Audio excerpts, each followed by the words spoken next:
যেটা আমি প্রায়শই বলি, Mohammadpur preparatory school and college মানে 12 মাসে 13 পার্বণ।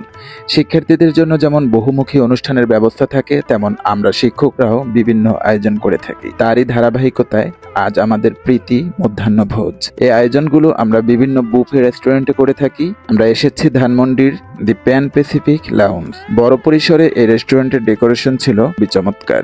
ক্লাস শেষ করে 1টার মধ্যে আমরা সকলেই পৌঁছে যাই। ছিলাম 67 জন শিক্ষক। 1:10-এর দিকে খাবার উন্মুক্ত করা হলে প্রথমে ঘুরে ঘুরে আমি খাবারগুলো দেখছিলাম। একদিকে ফলের সমাহার, আরেকদিকে স্টার্টার জাতীয় খাবারগুলো এবং সারি করে মেইন মেনুর খাবারগুলো রাখা হয়েছিল। তারা কিছু সি ফুড এবং বারবিকিউ ধরনের খাবারও রেখেছেন, তবে চমৎকারিত্ব রয়েছে ডেজার্ট আইটেমে। বাহারি ধরনের কেক ও মিষ্টান্নের ব্যবহার রয়েছে। খাবারগুলোর আলাদা করে বর্ণনা দিচ্ছি না, মোটামুটি সব বুফের মেনু একই, বলা যায় 19 কি 20। সহকর্মীরা প্লেট ভর্তি করে খাবার নিচ্ছেন এবং তৃপ্তি সহকারে খাচ্ছেন।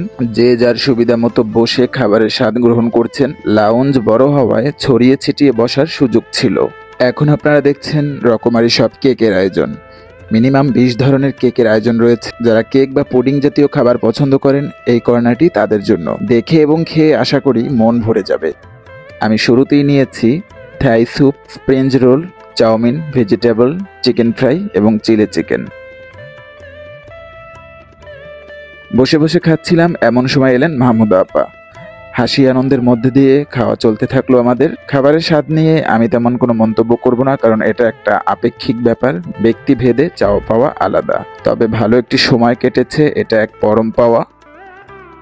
হেভি মেনু হিসাবে আমি নিয়েছি beef, buttery chicken, fried rice আর স্যালাড। শেষে ডেজার্ট হিসেবে নিয়েছি পায়েস, চকোলেট কেক, পনির কেক এবং পুডিং। যাই হোক, পর্যাপ্ত খানাপিনা শেষে আড্ডা জমিয়ে পান চিবোতে চিবোতে বাড়ির পথে রওনা হয়ে গেলাম।